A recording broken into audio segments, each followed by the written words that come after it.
Азыр мен деле ушу жаран катары баягы ишенич түрдө эле отурабыз, баягы берген убадалар боюнча. Жарым жылдын ичинде турмуш кескин өзгөрөт деп. Ошондой эле биз ушу шайлоонун жыйынтыгы менен бүтүрүп, биздин мамлекеттик түзүлүшүбүз, астыда турган багыттарыбыз, экономика, саясат, ошону менен башка мамлекеттер менен да тең укуктуу, эгемендүү өлкө катары биз келечекте сүйлөшөбүз деп ошо убадалар менен эле азыр жашап турабыз. Бирок мен деле ушу жаран катары азыр көрүп турам. Баа кымбаттап атат.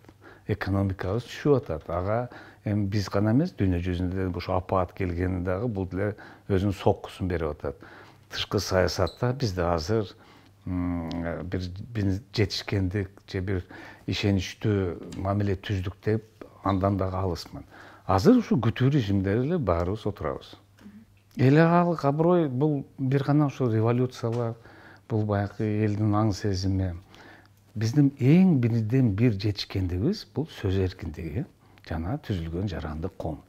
Бул мурунку Советтик Союздун бүт алкагында биз бирден бирбиз. Эми Грузияны албаганда, бирок Борбордогу Азияда бирден бирбиз. Сөз эркиндиги, жарандык коом, бийликке болгон таасири. Ошону менен биз деле баарыбыз ачык эле түшүнөбүз. Ушул абалыбыз башка Борбордук Азия өлкөлөргө коркунуч келтирет. Эмнеге дегенде баягы бейбаш элге окшоп. Бирок бул туура эле жол. Эгерде ушул сөз эркиндиктен арылсак, анда бар жоктон айрылабыз, бар жоктон калабыз. Бул бирден бир ушу 30 жылдын эгемендүүлүктүн келген.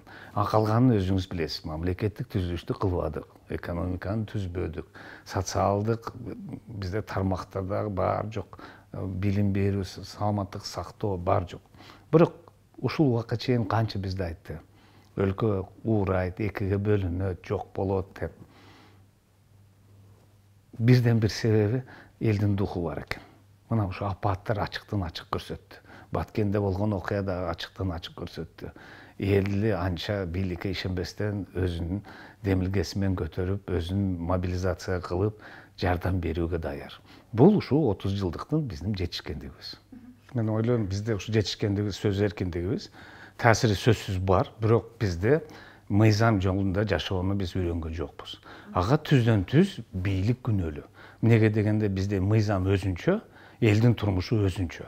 Биз ушу анын президенттер өзүнүн бийлигин сактайм деп ушу конституцияны айыптап, канча ушу конституцияны өзгөртүп келатабыз, бирок бир дагы күн конституция ошо жазылган түрүндө жашаган эмеспиз.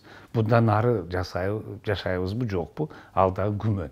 Ошонун негизинде бизде шайлоолор бурмаланып, ол баягы негиз болупчу, өзөк болуп, ошонун негизинде анын элдин толкундоосу башталгандары себеп.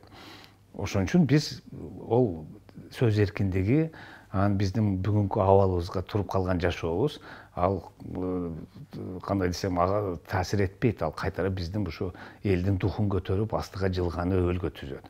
Бирок биз ойлойм, мен ойлойм, ушу жеке пикирим, ошол мыйзам түрүндө биринчи бийлик өзү жашаш керек.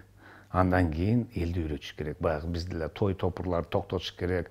Баягы бекерден бекер ысырапчылык кылбаш керек деп, анан ошону бийлик ошол эле учурда өзү юбилейди өткөзүп, неме кылып алып, анан эл дагы ошону көрүп кылганы, анан бар жок нерсеге таркаган нерсе ушул да. Салым кошпойт. Бул конституция деген, бул жеке адамдын жана коомдун, ошонун ичинде бийлик менен арасында болгон мамиле. Жалпысынан жазылган. Көп мамлекеттер конституциясы жок жашап келет. Ошол эле Великобритания, Канада, Израиль, Жаңы Зеландия. Алар эмне анда конституциясы жок жашаган, алар уурап качан эле кедей болуп кетпей беле? Эгерде биз баягы конституцияны бул бийликтин өзүнүн ордун сактап калыш үчүн гана баягы бир көз боемочулук дегеним. Ошону менен элди дагы алдоо, эл менен башка нукка буруу, ошону менен бир убакыт менен жылдыруу. Конституция, экономика, саясат жана жалпы мамлекеттин өнүгүүсүнө эч кандай салым кошпойт. Андай салым кошо турган болсо, биз анда Япониянын же Швейцариянын конституциясын алып келсек эле, эмне биз аларда жашап калабызбы? Ал бийликтин өзүнүн түзүлүшүнө жана ошого жараша элдин мүнөзүнө. Бириктириш бир эле жол бар. Бул баягы улуттук өзүбүздүн идеябыз. Улуттун биз өзүбүз бул 30 жыл эгемендүүлүгүндө биз Швейцарияны да кылдык, Турциядагы болдук, Япония, Корея, Малайзия ким гана болбодук. Акыры 30 жылдын жыйынтыгы менен келгенибиз бир кыргыз эле болобуз. Башка эч ким болбойбуз. Ошону менен ошол кыргызбыз деген намыбыз, ошону менен Кыргызстан деген өлкөбүз, ошонун ичинде биз бул дүйнөдө кайсы орунду алыш керекпиз, кайсы нукка багыт алыш керекпиз. Эми сөзсүз түрдө ири өлкөлөр менен биз тең ата боло албайбыз. Ал турган иш. Бирок ошону менен эле биз көп тараптуу, көп тармактуу тышкы саясат өткөзөбүзбү? Же бир эле өлкөнү карап, алардын көзүн карап эле ошону менен эч ким болуп эле жүрө беребизби, сателлит катары? Ошону менен улуттук бизде ошого жараша идеябыз болуш керек. Бирок эки тараптуу ой бар. Бир тарап айтышат, ошол элдин өнүгүшүнө, мамлекеттин астына абдан бир чоң деңгээлге жетиш үчүн ошого эл да даяр болуш керек дейт. Экинчи тарап айтат, жок. Тарыхта баары көрсөткөн бул элдин лидерлерине жараша. Туура, биз деле көргөнбүз, канча өлкөлөрдө жакырчылыктан сутуп чыккан лидерлер барган. Ошол эле Махатхир Мохаммад, Ли Куан Ю, Пак Чон Хи Кореяда, көп өлкөлөрдө. Ошону менен эле баягы Кытайда Дэн Сяопинди айтышат, Кемаль Ататүрктү Турцияда. Ошону менен биз эми азыр караштырыш керекпиз өзүбүздүн турмушубузга жараша. Бул элге жараша болобу, же бийликтин арасында бизде да бир лидер чыгабы? Түп тамыры менен өзгөрүү кылганы. Бул мамлекеттин жашта өсүп келе жаткан жаштар. Мамлекеттин ичинде тараш эмес, биз дүйнө жүзүнө тарап кеттик. Өзүбүз жумуш кыла албай, өзүбүздү бага албай, өзүбүз ушу тышкы карызга муктаж болуп. Эми сөзсүз улуттук идея болуш керек. Бул баягы Кыргызстан, кыргыз улуту баягы түптөөчү ушу өлкөнү. Ошого жараша биз лидерден көрүш керекпиз. Мамлекет башчы, ошону менен башка биздин мамлекет бутагында турган. Андан сырткары биздин абройлуу ар кандай аксакалдарыбыз бар. Ошолордун айтылган сөзү, кылынган иш менен дал келиш керек.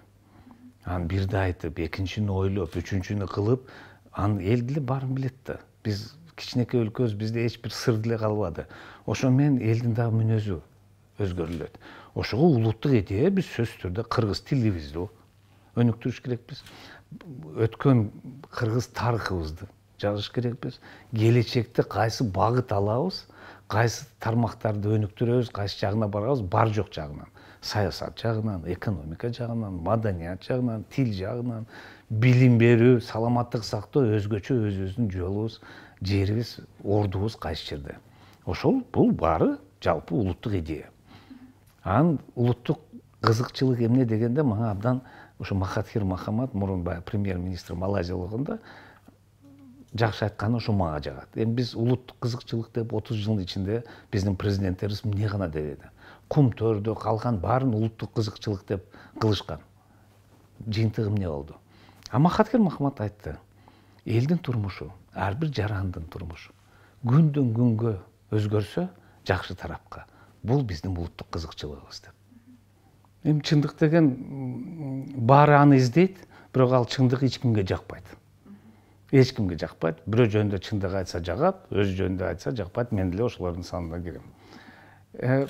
Биз айтылган чындык 30 жылдан бери бири-бирибизди алдап эле келатабыз. Бийлик элди алдайт, эл дагы шайлоодо сатылып, ошо бийликтин нугуна карап, анын сөзүндө үйүнө келип коррупцияны жаман деп, анан кайтара сатылып, кайтара эле ошо 1 миң 2 миң сомго шайлап, биз бир туура эмес бир баягы деңизде жүргөн бир кайык кайсы жака сүзүштү билбеген, анан ошол кайсы жака сүзүштү билбегенден кийин ага бир дагы шамал ортосуна келбейт да, ошондой биз өзүбүздү бир жоготуп койгондой болуп атабыз да. Ошол тышкы саясатыбыз деле ошол, ички саясатыбыз деле ошол. Анан эми ошону биз деле бир нукка келип, ушу алдоону токтотсок да.